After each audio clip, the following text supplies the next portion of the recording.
free, and so we can directly switch to the presentation today. Oh, welcome back.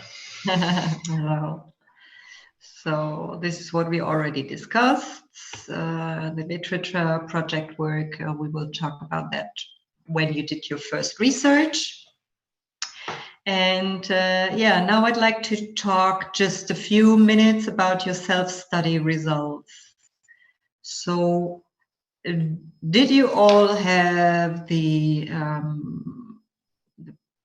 possibility to go through the case study I sent you to your self-study? It was, where is it? Railway, that one. So did you all read the railway transportation study?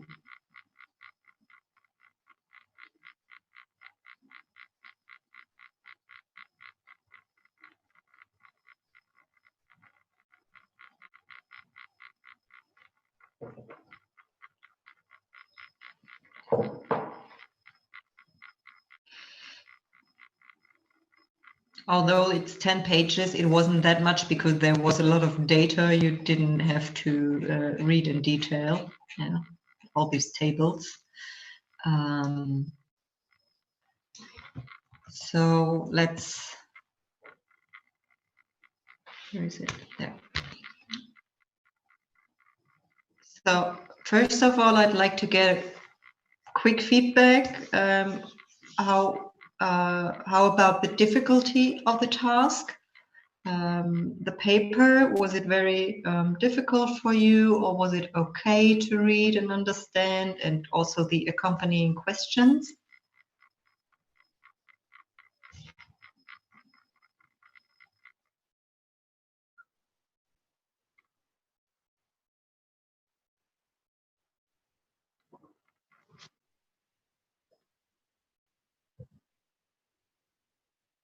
Yeah, okay.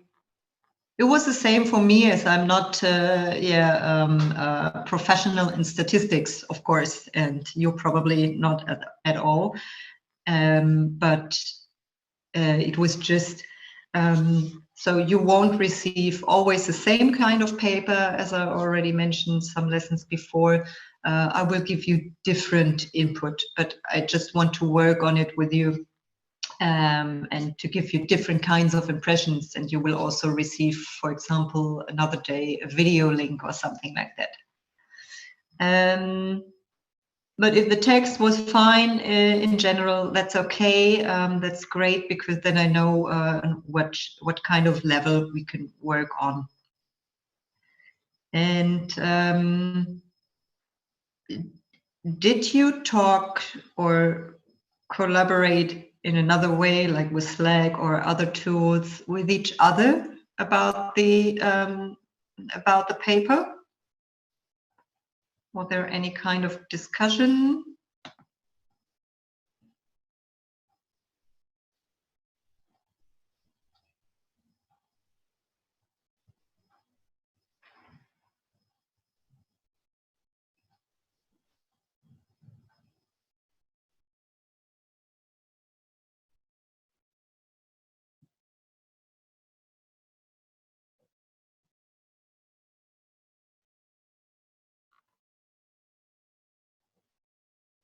Okay, so this was a misunderstanding a bit, because what I meant, and what usually will be like this in a self-study, I will ask you to read or something, or to listen to a podcast or a video, and answer yourself to some questions I give you.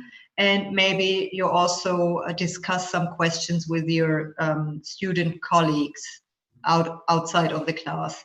Because in the class, I will only ask you few of these questions, because I also want to give you, of course, a bit more input regarding the marketing or consulting topic. So the idea is that this self-study substitutes two lessons, two present lessons, as you remember. So for the next time, just keep in mind to discuss these topics together, and maybe you can use your calls that you already set up for your project work, because then you are all together and you can talk about 15 minutes about that.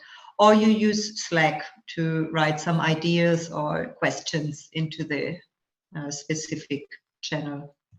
Remember, we have this Slack channel for the self-study here.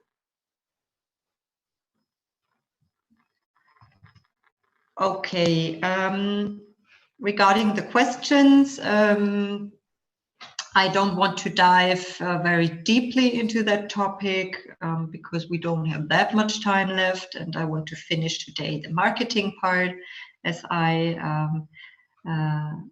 told you. And maybe you can tell me a bit about the suggestions. So, as you remember, the study was about customer satisfaction in the area of railway transportation in Vietnam, and the survey was focused or based on this 7P model. You already remember, instead of 4P or 5P, it's 7P here, and they conducted 2 surveys to customers, and so to the B2C clients and also to the business clients. And I would like to know what they made some suggestions based on the results on the data they got, and what were the most beneficial suggestions to increase the customer satisfaction in your opinion? So it's this question here.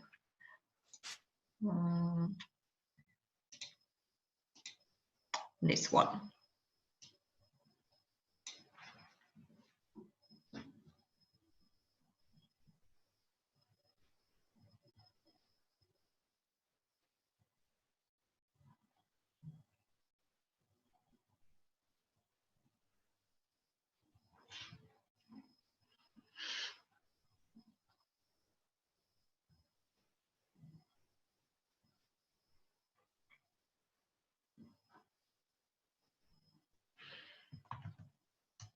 Maybe I'm going to help you out a bit if we take a look at the suggestions.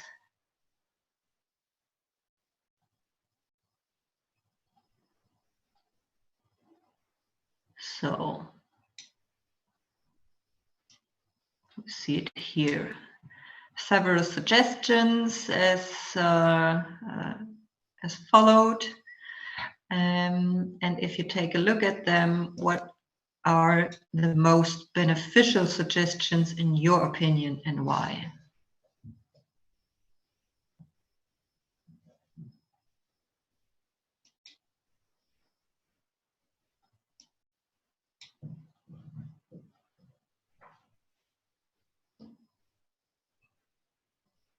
So here's something about the costs. So another new calculation to reduce costs.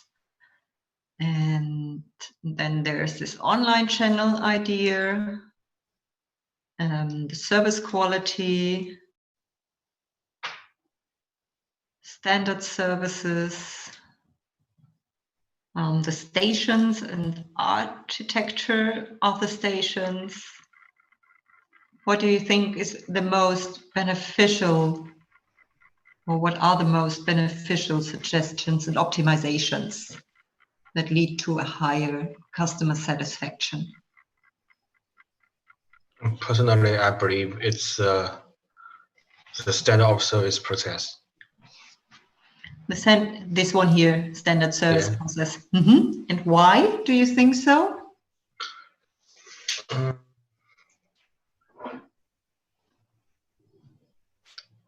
If we have a same standard service, we can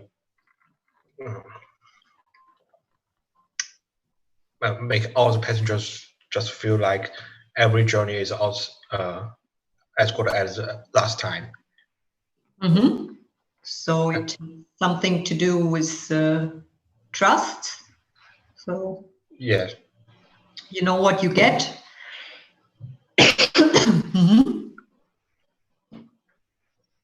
Okay. So I don't think that there's a wrong or right, yeah, because usually probably it's a combination of different aspects. So they did suggestions or made suggestions in different fields. But I just want to hear your opinion. Anyone else an idea what might be also very important and would have a high impact?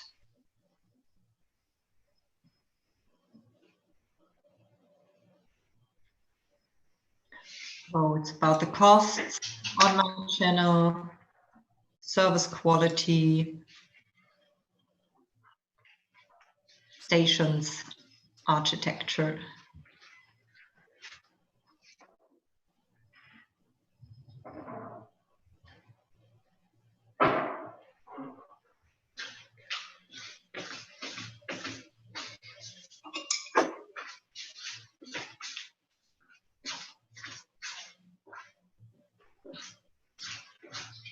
Liang, maybe you want to share your idea.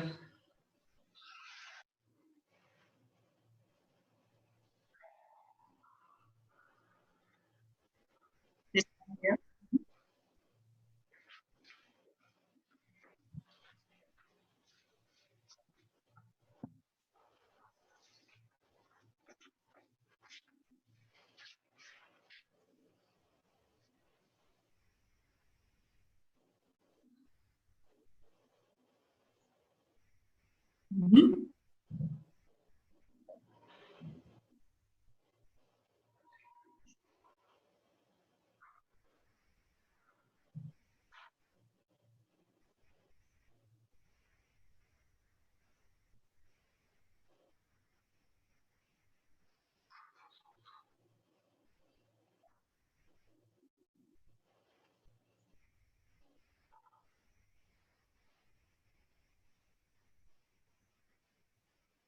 Mm-hmm.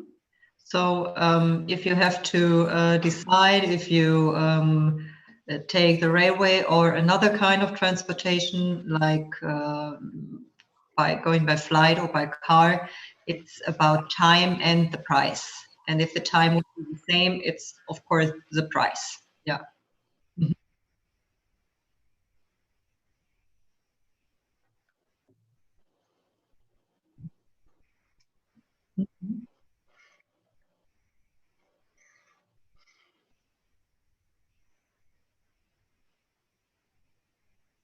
Wait. So yeah, maybe that's also a very important or factor, the price, of course, when we're talking about mobility.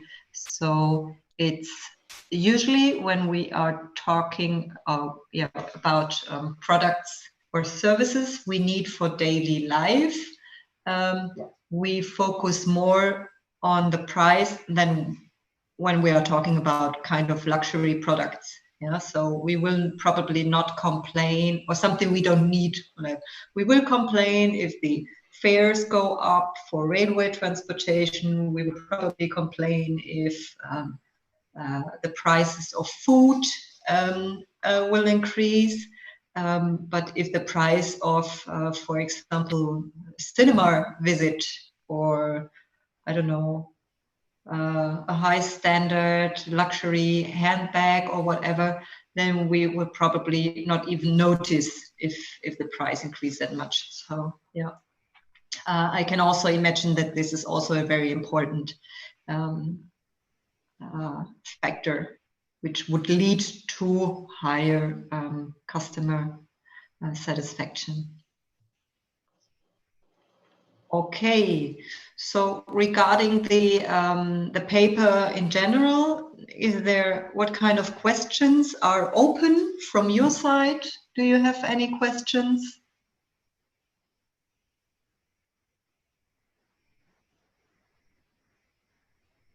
Okay, I think that's a no, because then, yeah, checking the time, it's already 2:05 here in Germany. I would like to move to the next chapter of our lesson, and this is the repetition. And if I remember right, the repetition for today of the previous lesson was prepared by Ray and Chen Su. So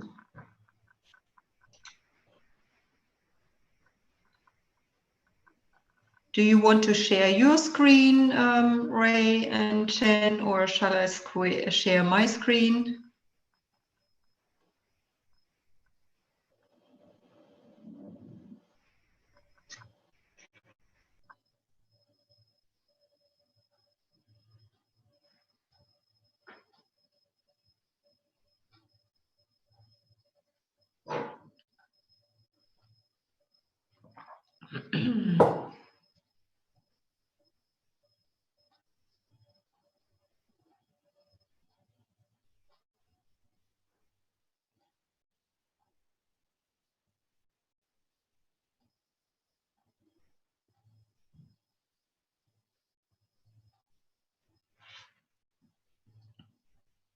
Okay, Ray first. And Ray, do you want to share your own screen with the PDF I send you, or shall I share my screen with a PowerPoint? What do you prefer?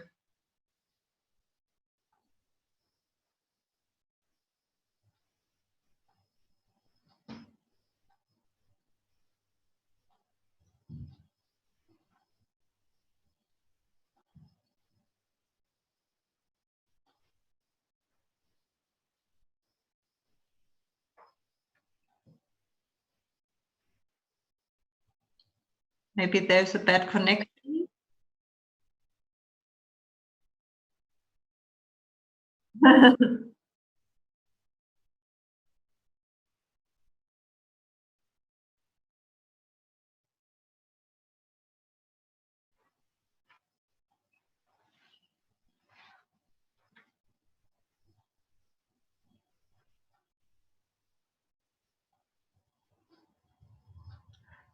So I'm not quite sure if I understood it right. Shall we wait, or Ray has to restart her computer, right? Yeah. Okay. Yeah, we can try this as well. If Chen is ready, then we can start with the second part, with your part. That's okay, Chen Su. Okay, it's for me. Okay, great. Do you want to share your own screen?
Can you see my screen now?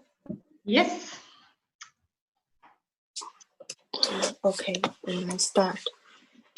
My part is the SWOT analyze. It's a way to analyze for the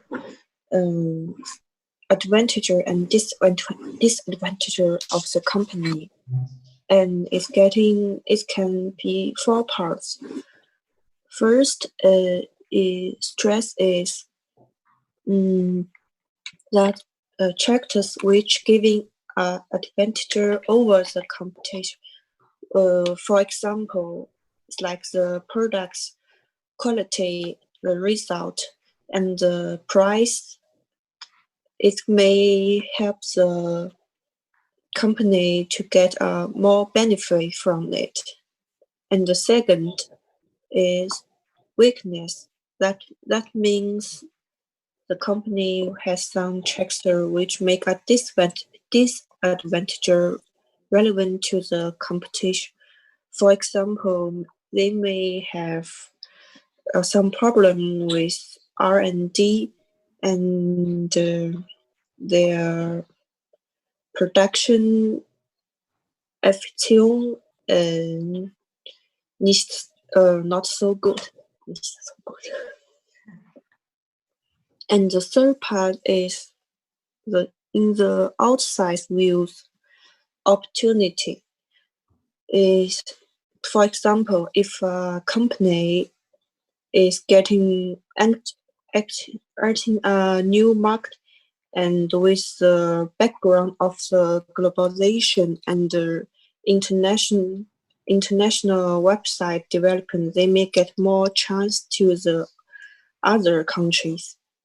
And the third part is threatened because they are in the same industry, and they may face some same problem. For example, there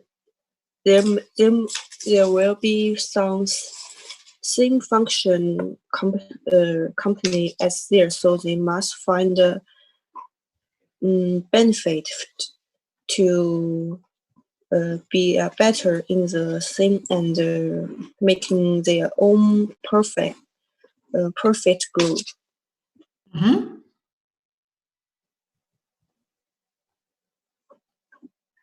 Okay, and when we thank you, and for example, when we're going to take a look at the situation right now, the worldwide situation with Corona, with the virus, it's also very important to take a look on the opportunities given by the virus and also the threats. The threat, of course, is that the economics are and business is in general decreasing, but there are also some opportunities for companies who are able to adapt very quickly. For example, here in Germany, there's a fabric producer. I think they created sports clothing. They are called Trigema. And within 2 weeks or something, they switched to the production of FFP2 masks. And this is an opportunity given by the situation, because the requirements changed. And it also shows that this specific company, has a strength in flexibility and agility, while others, for example, are weaker in these terms, for example, because they have no knowledge in the production area or something like that. Well, I do have a better example. Yeah. For the opportunities, I do believe it's in such a special time, it's exactly opportunities for these internet companies. Mm-hmm. Yeah. Because we know everyone have to stay at home. Yeah. And the only way we can connect to each other is the internet. Yeah, of course. And all software companies and hardware companies that are important to keep us connected. You see it with Zoom. Yeah, they are very fast growing, and also other video conferencing collaboration tools, of course. There are maybe other software companies who aren't that lucky because they, for example, are creating software for hotels and restaurants and so on. So, and To be honest, I do believe Amazon benefit a lot from that. Amazon, they do. Yes, of course they do. Yeah, I'm pretty sure they do. And what I heard is that, so maybe you know this idea of affiliate marketing, so that you are working with partners and trying to sell your product by showing your products on the website of other what's the name? Of other online stores like Amazon, for example. And Amazon had a lot of partnerships with smaller affiliate partners and like single runners. And now they realized, oh, we don't need them anymore. And they are now cutting this idea because it's producing a lot of costs for Amazon. Before, some years ago, it was great for them because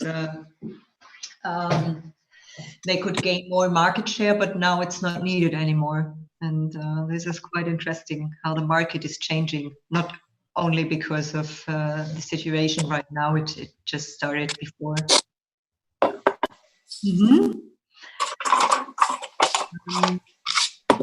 Another strength or weakness of companies in general, especially in this situation, could, for example, also be how good the liquidity is managed. So, do they have what's the name?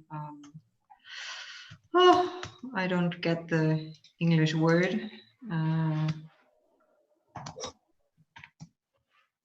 Oh, yeah, it's easy. Debts. Do they have a lot of debts? And this probably, so imagine a small company just starting up last year, a production company. They had to invest a lot of money and now they have a lot of debts. And maybe they are now not able to manage the income. This would be a weakness in this situation. Not in general, but in this situation. Okay, I think this is enough about the SWOT analysis. Ray, do you have, Jen, do you have another slide, or is it Ray now going through the other slides?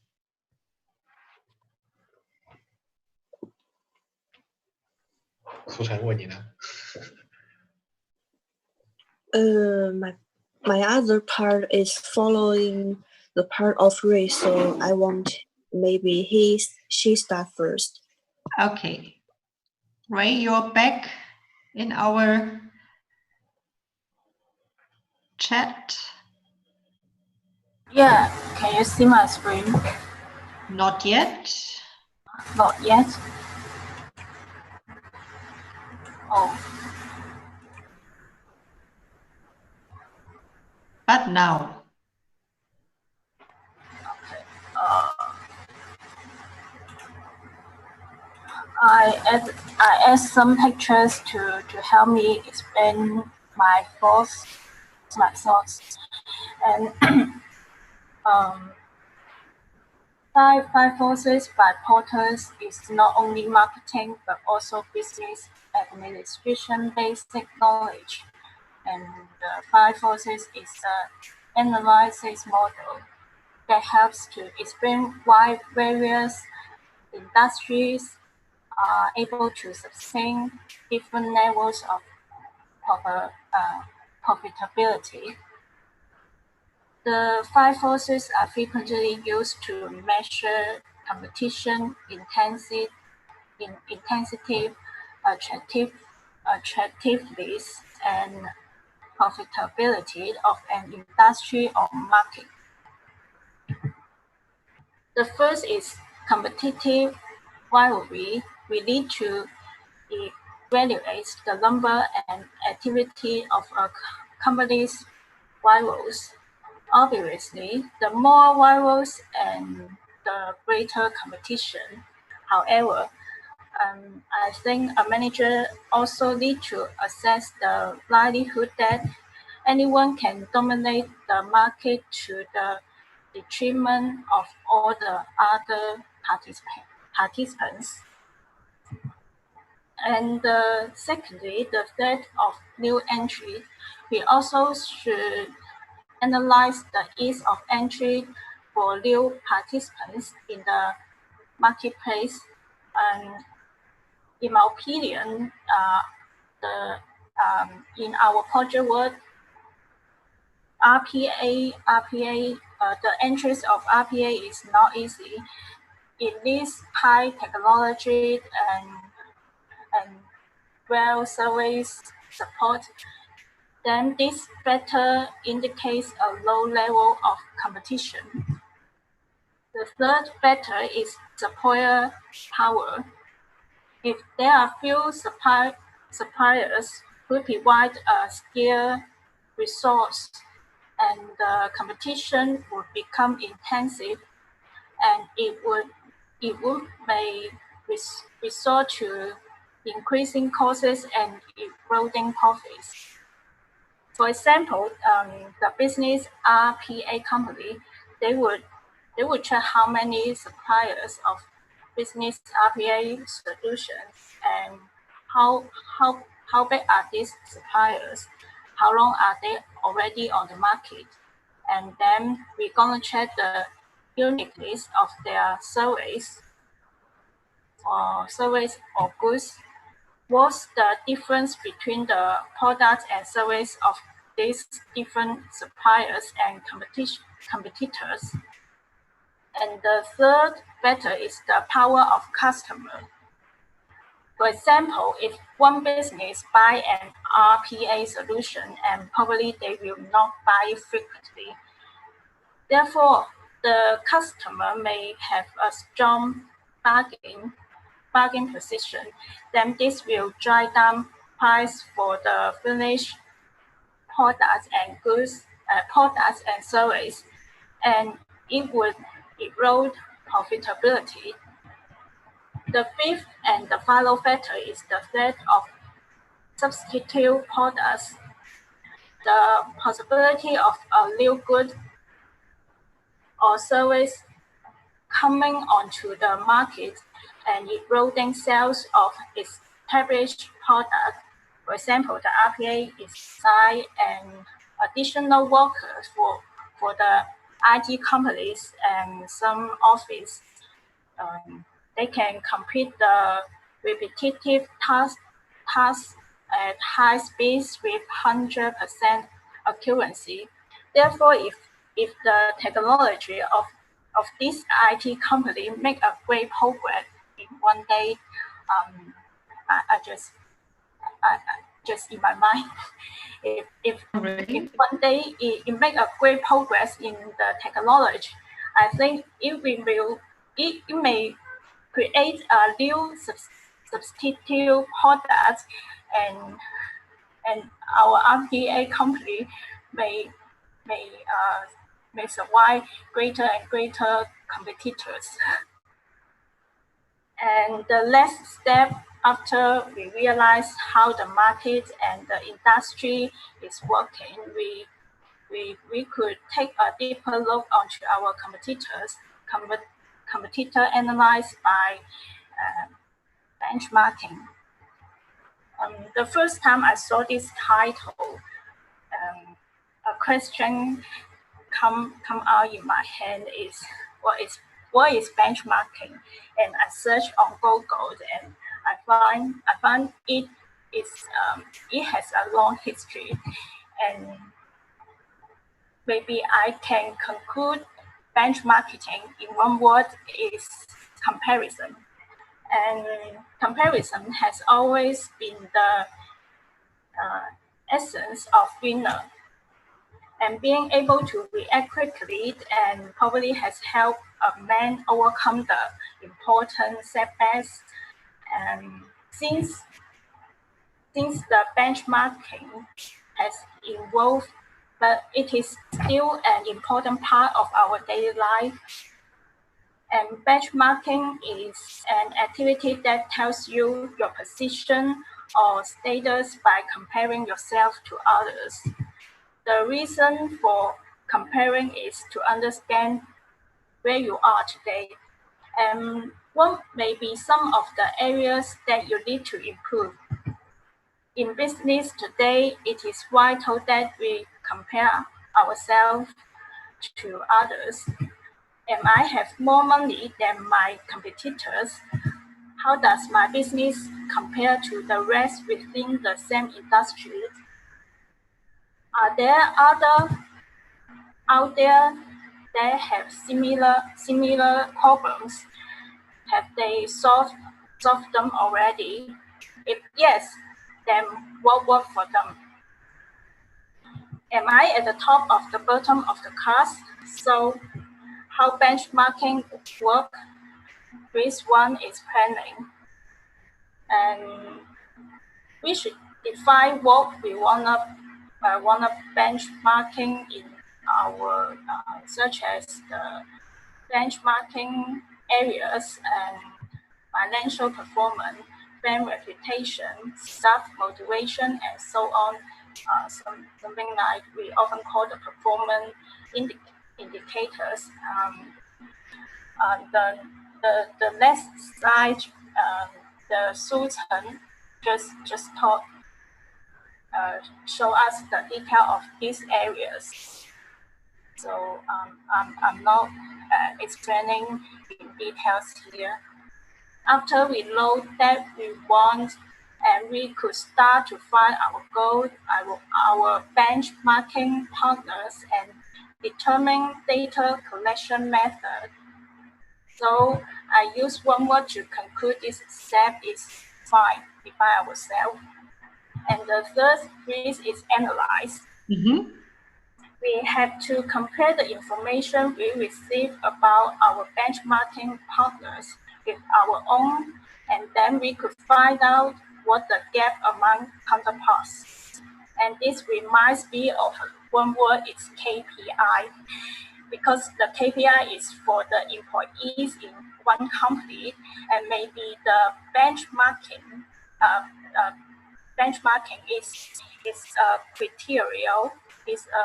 criteria to succeed in the market, in a market to the many companies. I think it's the same, similar. And KPI is key performance indicators. Many organizations often use KPIs at multiple levels to evaluate their success at reaching targets. The third phase is integration. It means integrate the respective information to make an effective action plan, and then the fourth phase is action. In this part, we have to process the actions, including defining an action plan or project plan to improvement. And the fifth phase is maturity.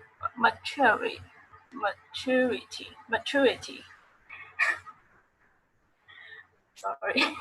We change something in our company, we change our strategy, we change our human resource. So we should monitor the process and adjust our plan or strategy in the changing marketing and internal environment. So thank you. That's all. Thank you very much.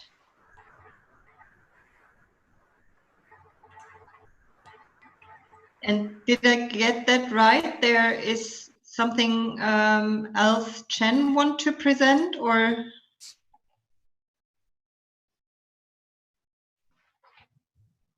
I think the benchmark slide or is left. Oh, yes. Mm-hmm. And Ray just introduced us how the analysis of benchmarking. And next we have three.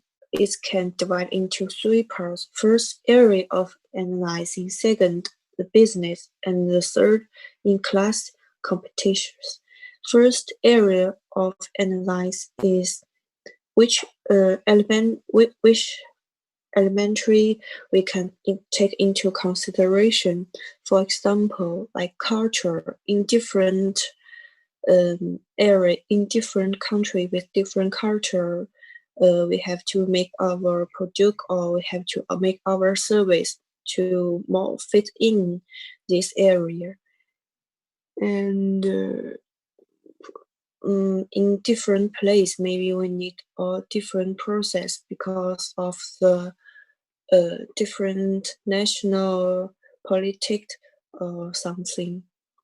And the second part of our business is the few questions we can ask. First, how do we do it? And what do we do differently? When we take thinking more and finding our own advantage in this marketing and make the perfect growing more. And the third, best in class competitions. There are 4 questions. How are the best in class competitions? Maybe we might think about some monopoly competition, but that's not mean every company should do as they say and become their own monopoly. They can learn from how to get and making their own company better and making more progress.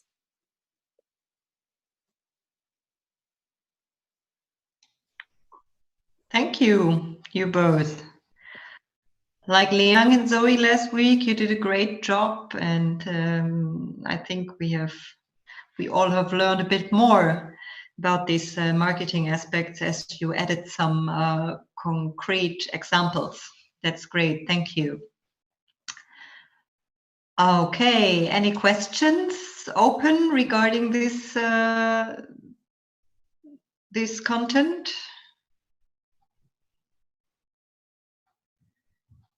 Okay, if not, I will follow up with the, sorry, there it is. I will share my screen again.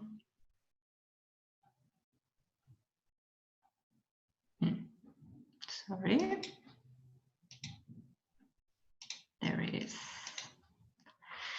So, yeah, I mentioned it earlier. This will be the last, well, the final input in terms of the marketing part of these lessons. And as I already noticed, you already had some marketing classes before.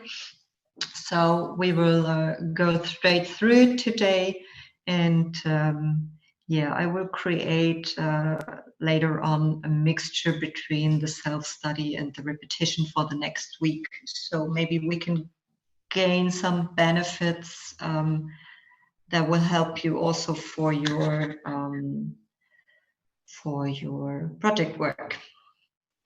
So what we heard by Ray and Chen was especially a repetition of the industry and competitive analysis, SWOT analysis, and this all leads, of course, to the business strategy and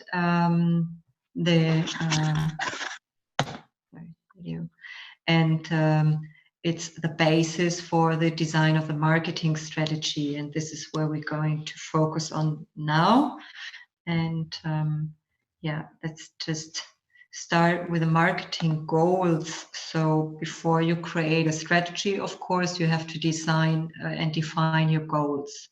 That means in terms of the marketing goal, there are some economic goals and also so-called psychographic goals. The economic goals, of course, are linked to the market. That means market share, the segment, the turnover, the margin, and something that you can count and in numbers. And it's linked to the product. That means you can create goals regarding the quality of your product, the volume, the costs, and of course the total portfolio. The psychographic goals include goals that lead to behavior of the client. That means you have to identify the needs of your clients or create new needs. This is something we call sometimes innovation. If you know something your customer, your clients do need before they even know it. And of course, you have to, if you create these needs and identify them, you can satisfy these needs. Another area of your psychographic goals can be linked to the image. That means the recognition, how well known is your brand on the market, and also maybe an international basis. And maybe you create goals regarding the attitude or preferences of your customers. But this area, we can call it a black box, because you don't really know what's going up in your customers' minds. But you can of course, try to find out or to get closer to this black box step by step. And what's important that these psychographic goals, if you reach them, they have an impact on your economic goals. And they will lead to, if you satisfy your customers' needs and you have a good reputation on the market, and you're working on your image by public relation and marketing activities, you can create a higher customer satisfaction and create more loyalty. But of course, for every person, you can just take a look on your own decision-making processes. It's very individual.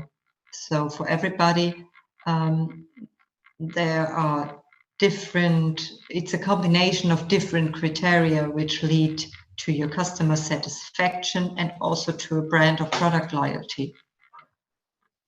So maybe for the railway, it's all about the pricing, and if you go to restaurant A or B, has a lot to do, of course, with the product quality, but also with the service and so on. So it's not easy to meet all customers' needs, and this is why you, of course, start this. You have to do a segmentation. But before we go to the segmentation, we take a quick look on the marketing strategies. In general, there are these market selection strategies and market participant strategies. That means, so when you choose a marketing strategy, you do not think about, oh, I'm going to choose my selection strategy. No, you will create your strategy, and from a theoretical perspective, someone else would say, oh, this is a market selection strategy. What's also important, this is why there's an and or, it's possible to combine different strategies or to just focus on one strategy area. So market selection, if you can focus, for example, on market selection, that means you're going to do market penetration, development, product development, diversification. In the area of market stimulation, for example, you focus on preference strategy or price volume strategy. In the area of the segmentation of the market, you can choose if you're trying to reach out to the mass market, total or partial, or if you're doing segmentation of the market.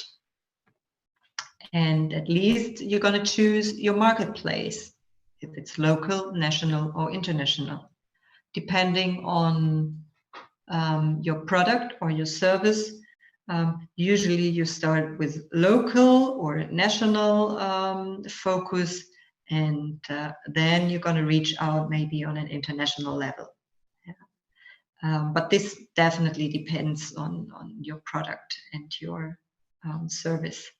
And yeah, as we, if we remember our business RPA company, they started to work local, and they are now they've grown and they're working more national now, and they are thinking about reaching out on an international level. That might be the next step. So these are market selection strategies, and on the other hand, we can create a strategy from the participant perspective. We can focus on the buyer perspective. That means, for example, we can decide we can make a decision for innovative focus, or we can focus on brands or the costs. There are different criterias. If we take a look at the competitors, we can choose if we are more cooperative with with our competitors, if we do adapt, if we avoid, or if we go in conflict with our competitors. Regarding the sales representatives, it's almost the same. We can decide if we're focused on cooperation, adaptation, avoidance, or conflict. And then at least there are some stakeholders, that might be our financial institute or whatever, or as well our suppliers. They are also stakeholders. We can focus here more on innovation, adaptation, avoidance, or resistance.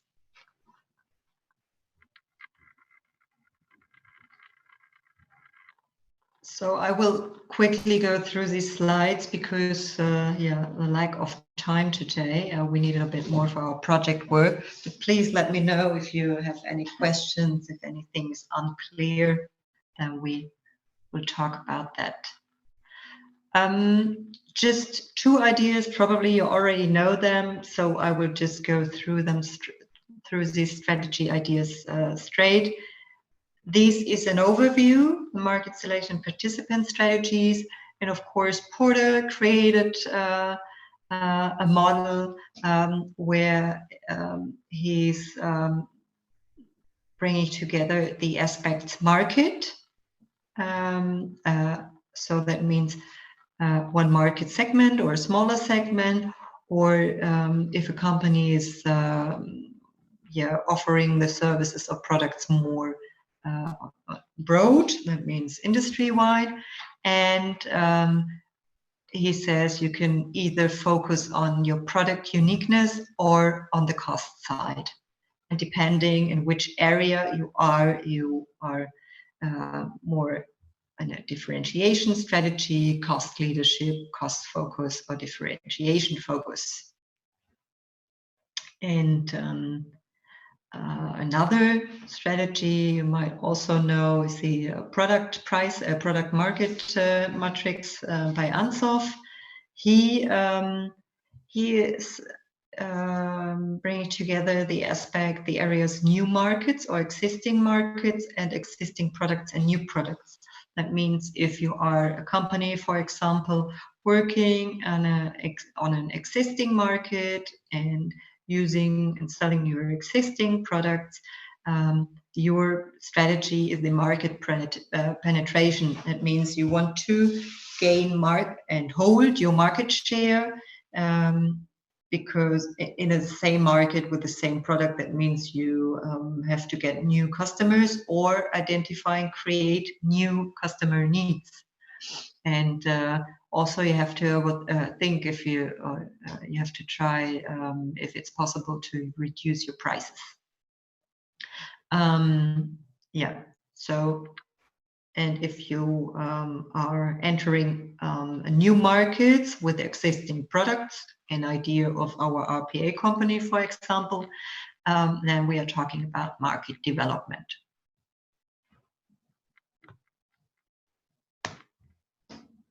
Okay, so this is what I promised you for today. And the last time, the design of the marketing strategy. So the segmentation, target market, and positioning, how this is working. And in the first step, in the segmentation phase, you are defining the criteria of segmentation. We will take a look at this later on the next slide. And you will develop profiles of these segments. That means if you create a segment, the smaller you create the segment, the easier it is for you to create a profile, yeah, which is very close to the individual. And the wider your segment is defined, the harder it is to define the details. But of course, sometimes it makes sense to combine or to work with bigger segments. The target market means then that you have to evaluate the attractiveness of a segment.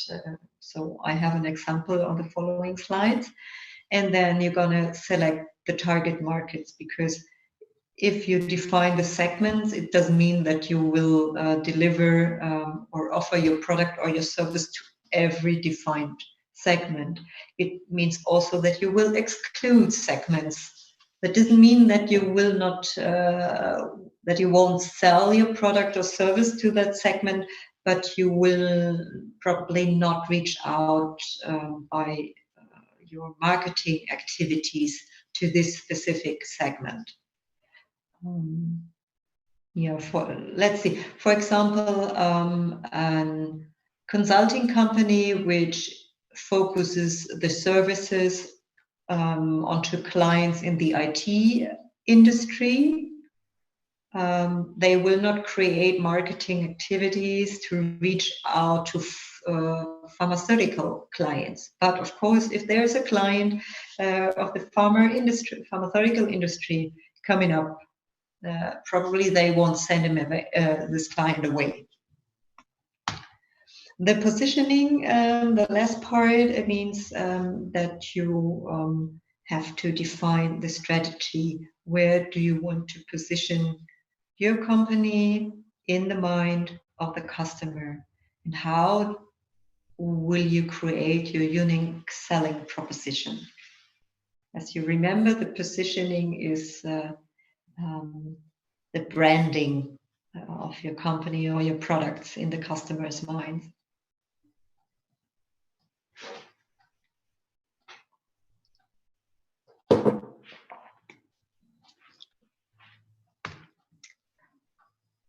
Okay, I think this is just a repetition. If we're talking about segmentation, of course, you can decide that there will be no segmentation and that you will address your marketing activities to the overall market. You can decide to work with a differentiated strategy. That means you create different segments, or with a focus strategy, then you are focusing on just one market segment.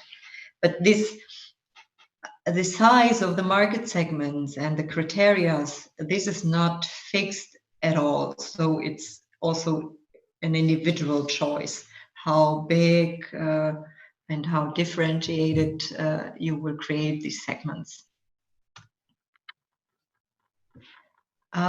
Maybe this is a bit easier to understand.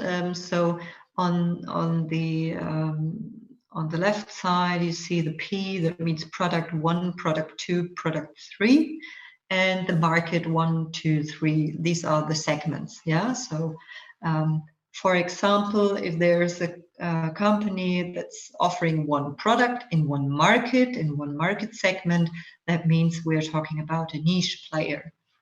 And if we are offering different kinds of products in different markets, that means we are talking about a selective specialization, which leads to a wide risk diversification, but might also require a lot of knowledge, because you have to create new products and get to know new markets. On the other hand, you can focus on your products and offer your products to different markets, or the reverse, you can offer different products to the same market, or overall market coverage. That means you are offering different products in different markets. Might lead to, as I say, scattering losses in marketing. That means maybe your brand or what customers imagine thinking about your brand is not clear anymore. They don't know what your value proposition is at all.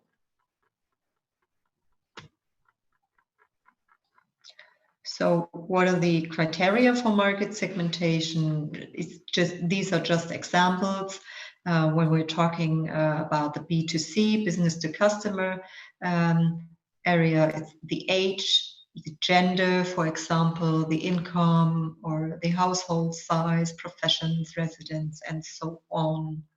Now, a question to you: what might be, what can be segmentation criteria if we're talking about the B2B area, the business area? Imagine you are a company and offering services or products to other companies. What could be criteria for the segmentation?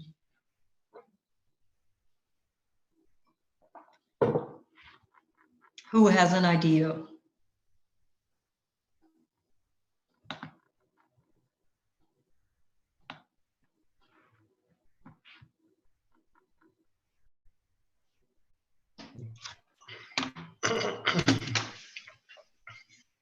Please.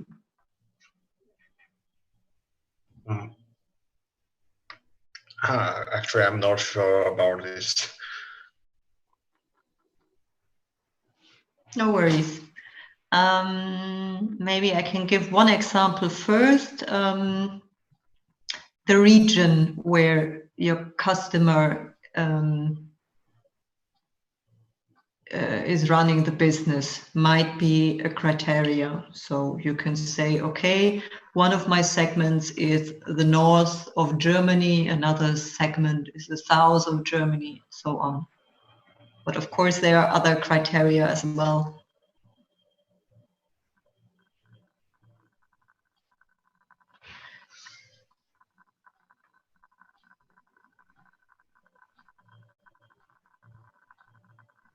Okay, I will give you just some ideas, no worries. As I said, the region is one, but the company size, of course, might be another segmentation. You can focus only on small business, small size companies, or mid-size or bigger. You can focus on an industry. Like I said before, imagine you are focusing on IT companies, or another company is focusing on automotive or railway companies, and so on.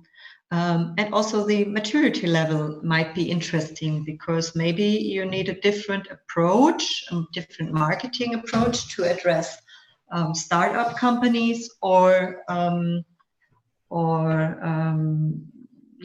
grown-up, mature companies as well.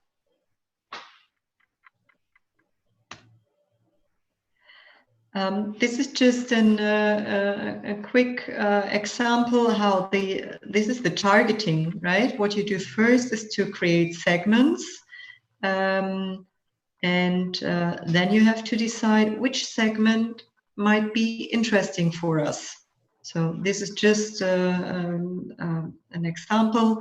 So here you see the size of the segment, yeah, with less people here below and more people part of the segment. So we're talking here about B2C business.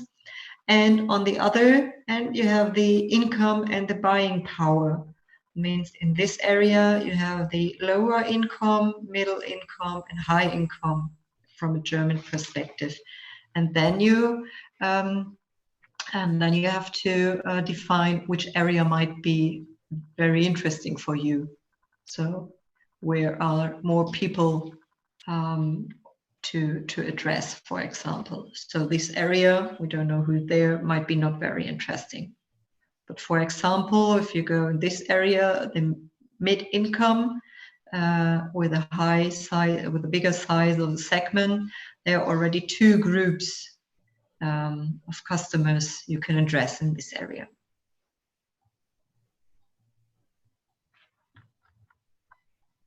So this just to give you an idea how your targeting process or what information you might need to define what your target customers should be.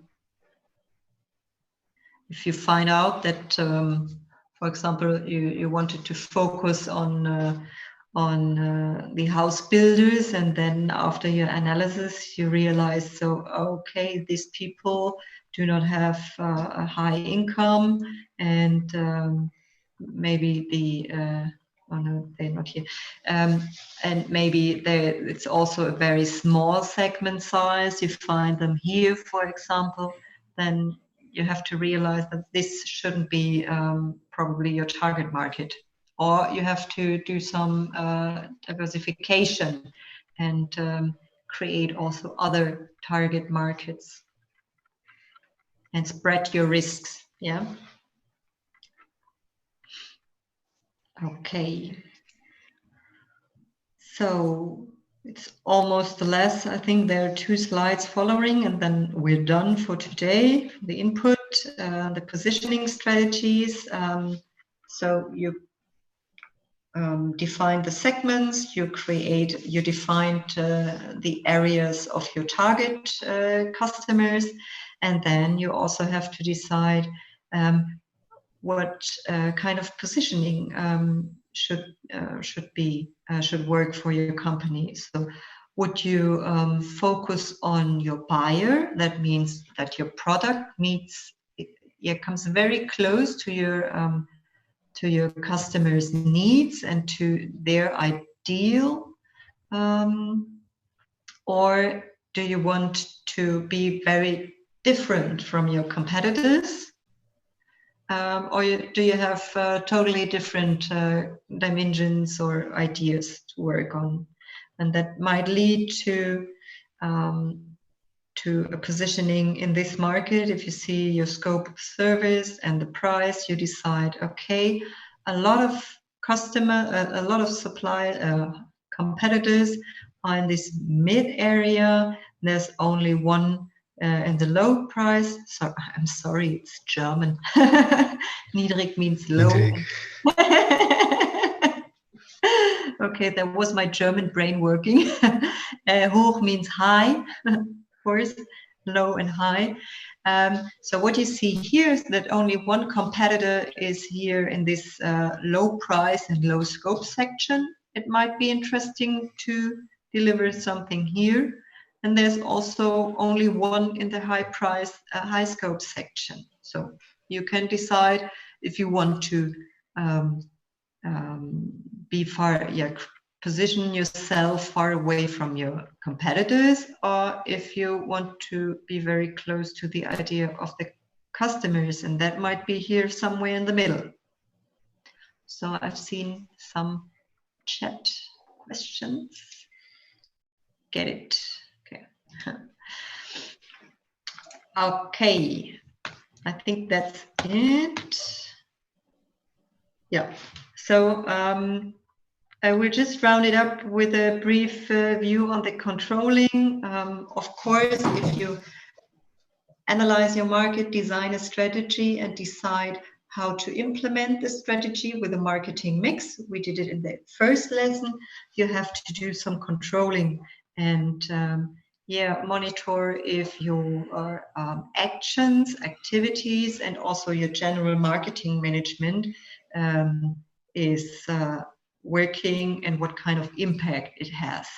So you can take a look on the marketing management in general. That means, for example, the products sold or the customer satisfaction and loyalty in general, or let's say, and on the specific marketing activities. That means what kind of impact has a single or a combined marketing activity on your general KPIs here above. And for every marketing activity or campaign, you have to define them individually. It's just an example here. For a newsletter, you would take a look on the response rate or the turnover. But if you do some advertising on the TV, you won't probably take a look at the response rate because there won't be one, whether you call for an action. And the areas of marketing controlling are, of course, that you do some support for strategic and operative marketing planning. You deliver information, which is the basis for the creation of new marketing activities, and also for overthinking and the adaptation and optimization of your strategy and marketing operations. And also sometimes what you do based on the data you gain is do some coaching and consulting for your marketing colleagues, and also for the company in total.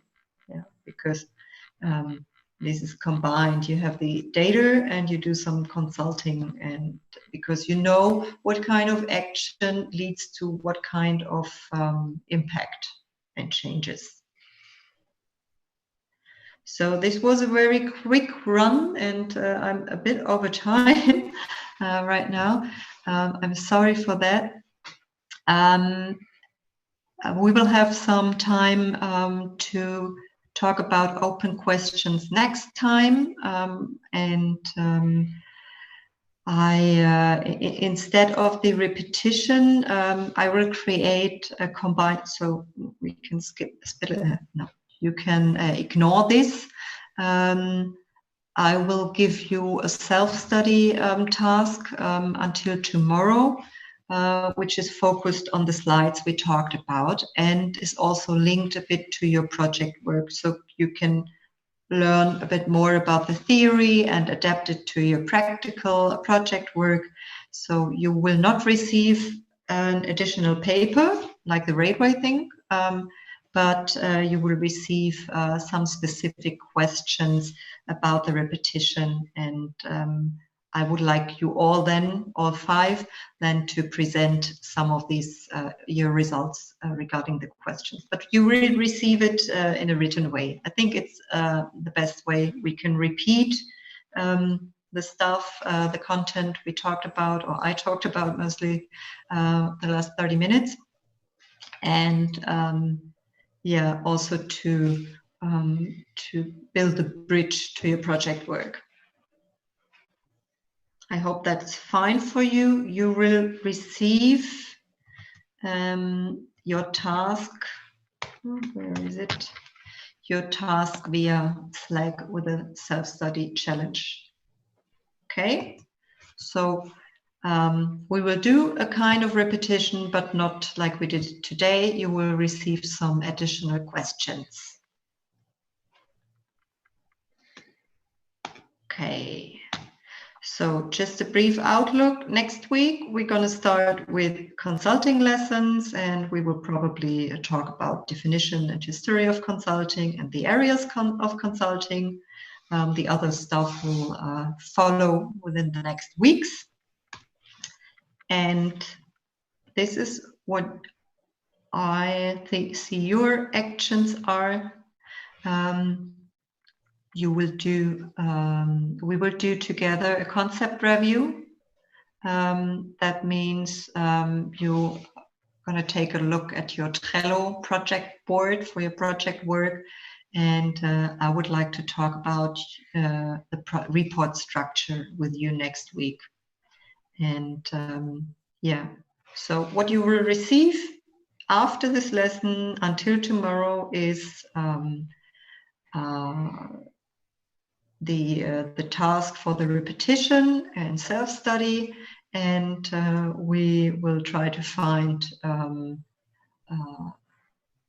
a date and a time for our next lesson, because I kept in mind that maybe the Wednesday is problematic, that there are some conflicts. But I will find it out. And a question to Lee and Chen again. Chen Su, would you provide me your schedule so I can try to find? Yes, Okay. I can send you email later. Yeah, thank you. Okay, that's it for today. Thank you. And yeah, I